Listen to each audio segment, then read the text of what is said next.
Welcome to Daily Devo. I'm Pat. Today we're going to talk about doorways.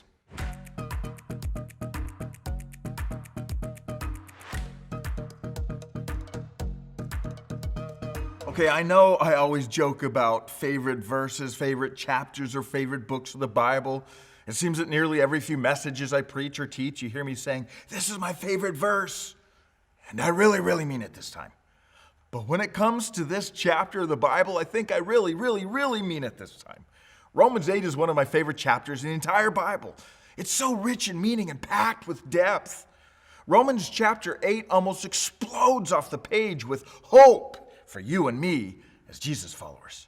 I actually think that if I ever had the privilege of preaching through the entire chapter, it would take me months and months to wade through it. But don't worry, I recognize we only have a few minutes today, so let me simply point to one of these verses. Listen closely to the words found in Romans chapter 8, verse 11. And if the spirit of him who raised Jesus from the dead is living in you, he who raised Christ from the dead will also give life to your mortal bodies because of his spirit who lives in you. This verse spells out an interesting relationship between the Spirit of God and our future bodily resurrection.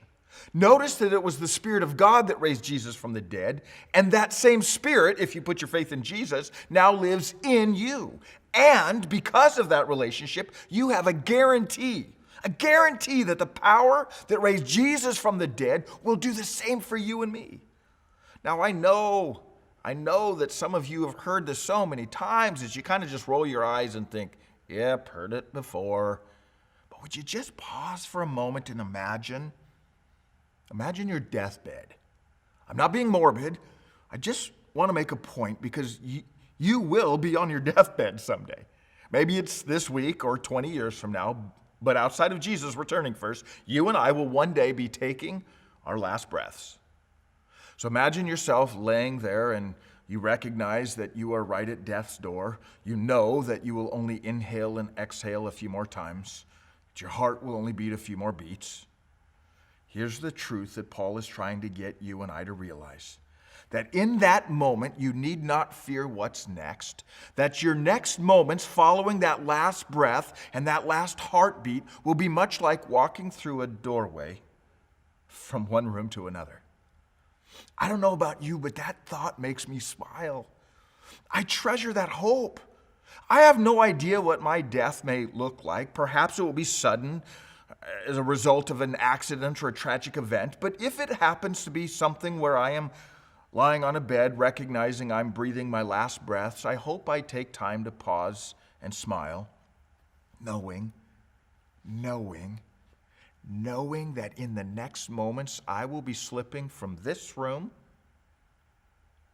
to another room called eternal life, a place where there is no more pain and suffering. Oh, I recognize as fragile human beings the many mysteries that go along with death. They can be frightening. But perhaps as Jesus followers, we start looking at it as nothing more than a doorway.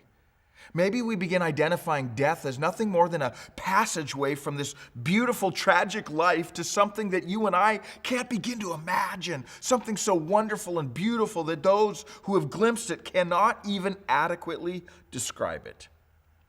Death as a doorway. I like that.